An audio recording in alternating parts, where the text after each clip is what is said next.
Page 27, Three Blind Mice. On the previous few pages, they're talking about sight reading. And there are different approaches to sight reading. I don't really teach sight reading so much. And this, to me, sight reading it's a skill that you develop over time by doing it.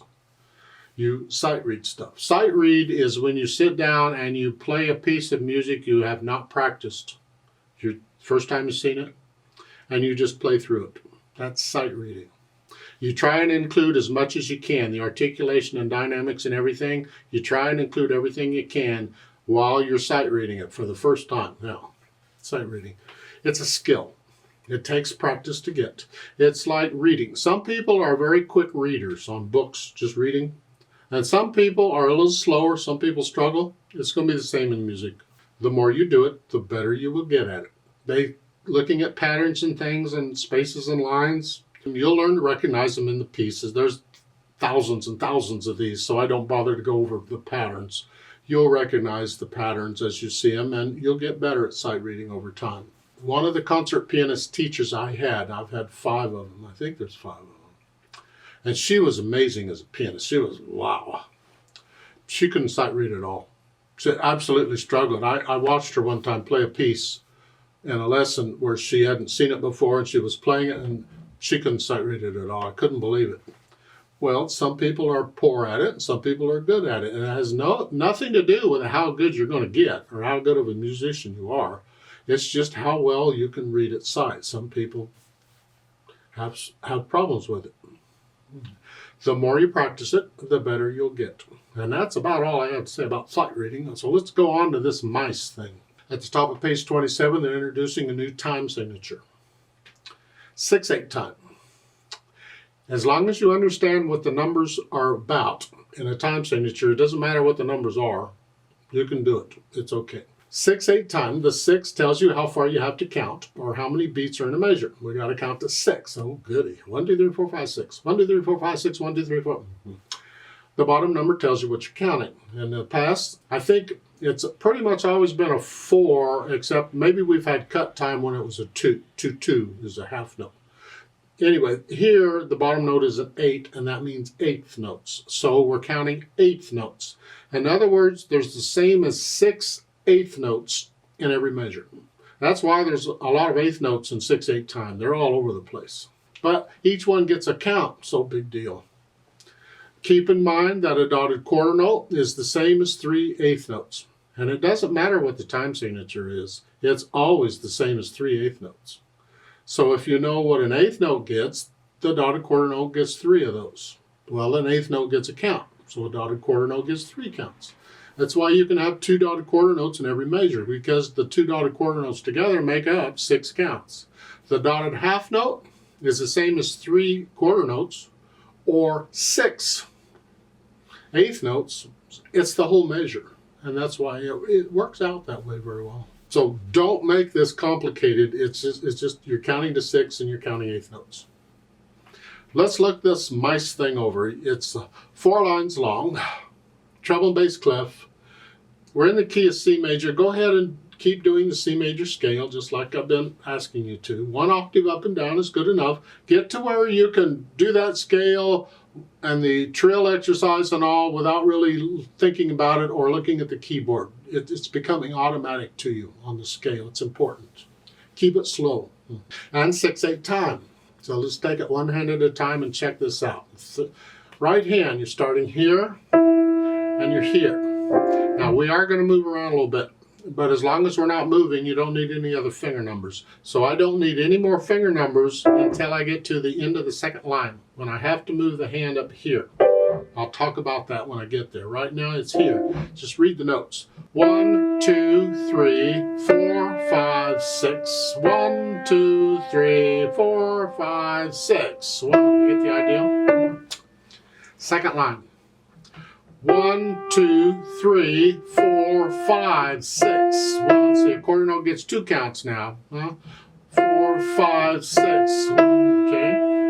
Now at the end of the second line, we got to put the thumb here. What we're going to do is we're going to lift up. This is like lifting up between slurs or phrases. more like a fret, where you're taking a breath, only instead of just lifting up, you're going to lift and move both at the same time. That's not a quick jerky motion or nothing. You just lift up and move. You got time. So the last measure, the second line, you're here. And when you lift up for the phrase, it's just instead of here, you're going to come up here. You may have to look at the keyboard for that, but that's all right. Okay. And then the third line, 1, 2, 3, 4, 1, 2. Okay. Then in the last line, in the second measure, you're here. Now they want you to lift up and come down. You come back down into where you were. I can offer other suggestions on fingering, and I'm tempted to, because I don't like this fingering. I don't like that. But we have enough to think about, so let's just do it. Just lift up and move. That's fine. Left hand, well, you're down here. You're always going to be down here, but until you move, you don't need any other finger numbers. Now, the numbers below the staff is the counting. Don't let that confuse you. 1, 2, 3, 4, 5, 6. 1, 2, 3, 4. You get the idea? Okay. Now, you ending the second line, or the first line here. And the second line, they want you up here. See, that's an E, not a C. It looks like a C almost, but it's in a different space. So the last note of the first line is here, but the first note of the second line is here. So you just lift up and move up. That's fine. You end the second line here, and the third line, you come back down here. That's right, just lift up and move. And you're staying here for the rest of it. So both hands are moving a little bit. Well, put them together. Let's see what we got. We got here, and then here, and then here. So you ended the first line here. Second line, the left hand comes up. These notes.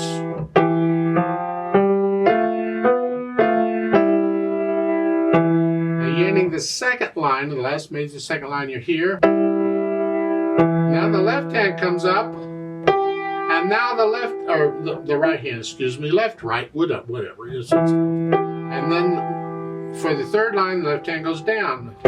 So both hands are moving here, but it's one hand at a time. There are times in music when we have to move both hands at the same time.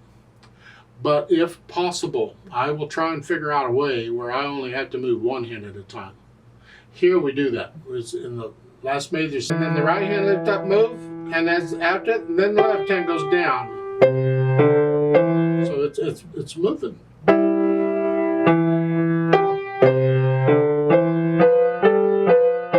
It's just they're going crazy here. Well, take it as slow as you gotta go. You'll get it. Just as nice, and then here, and here, here, and here, and here, and here. Just go as slow as you gotta go. It's not important right now. Well, you're starting the last line out here, that's fine. And the right hand comes down. The left hand's not moving. Okay, so you go through and put the hands together, and then go back over your touchy spots or the hard parts or the whole thing, whatever, and get rid of the hesitation so these beats are steady throughout. Go as slow as you got to, but a steady beat. Use a metronome if you need to, it's fine. Then once we can do that, we'll think about the articulation. Here we have the slurs. Lift up, lift up. Every couple of measures. Well, that helps us in moving your hands because we're lifting up for the phrase anyway, so here we move. And in the third line, second measure. Lift up. See the repeated notes. You have to lift up for repeated notes. But for a phrase, it's more silence. It's like breath.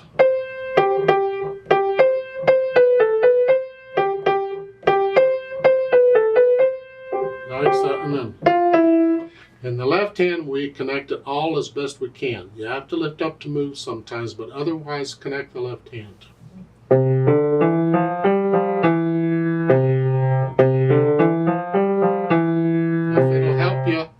you're lifting up for the phrases in the right hand, you can go ahead and lift up in the phrases for the left hand in this piece. But in a lot of pieces, you wouldn't do that. You'd connect the left hand, even though you lift up in the right. It just works out here that you're playing the same note in the left hand, you have to lift up anyway, so you just about lift them up together. So at the beginning, you connect, and then lift both hands. So I'm breathing in both hands. I would prefer not to breathe in the left hand.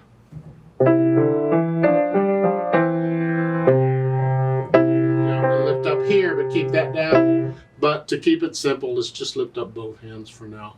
And then once you have that, you think about the dynamics. They don't give any dynamics. It's up to you. You put in what you feel it should be. But somewhere in the middle, not loud or soft, just somewhere in the middle. And that's the melody. We want to hear the melody. That's the right hand. Keep this left hand in the background.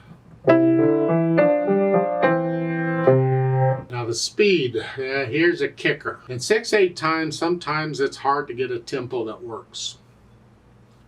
You see, 6/8 time is generally felt with the natural accents. And the natural accents, most of the time in 6/8 time, is going to be on beat 1 and beat 4.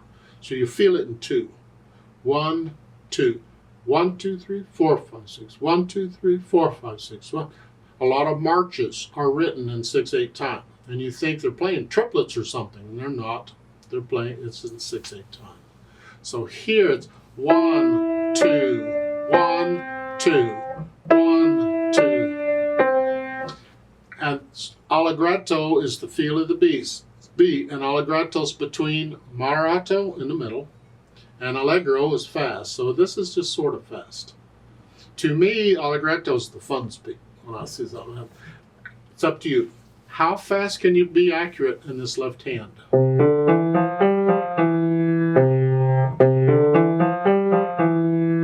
How fast can you do that controlled and accurately? That could be your allegretto. It'll be different for different people. Third line gets a bit tricky, third and fourth lines. Let's careful here. In the second measure of the third line, you're here. You're lifting up for the phrase, but that you're keeping that down. That's a dot and half notes. Lift up here. Now you have to lift up to play it again, but you're connecting that. So I'm lifting up here to play it again, but I'm connecting that at the same time. So the second measure, lift up, connect. Again, lift up here, but hold that down. Now, connect.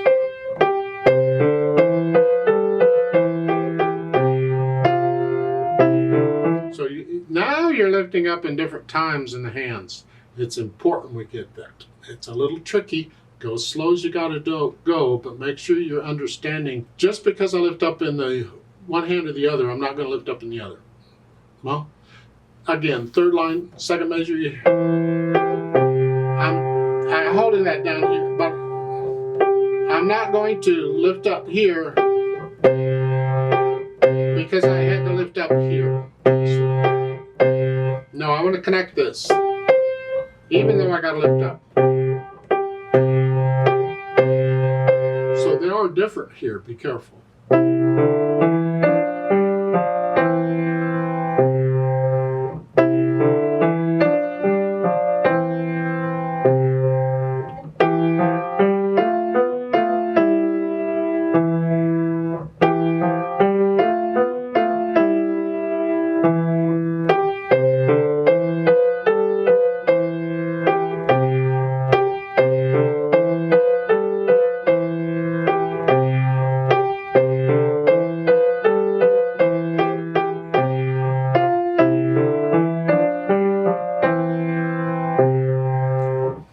Please don't copy me. You don't have to take it at that speed. You can take it slower. You take it at your speed.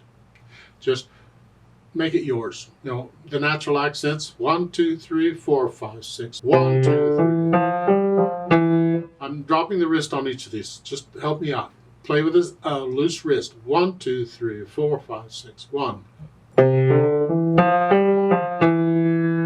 You should be able to drop the wrist or accent any finger at any time. That's where control comes in, and that's where the scales will help. If you're doing the accents like I tell you to in the wrists, that will help. Let's play this together very slowly and check the notes and the rhythms. Now again, we're not performing it here, we're just checking notes and rhythms. I'm going to play both hands about the same. I'll give us 6 counts because there's 6 beats in a measure. Now let's just go slowly together. 1, 2, 3, 4, ready, go.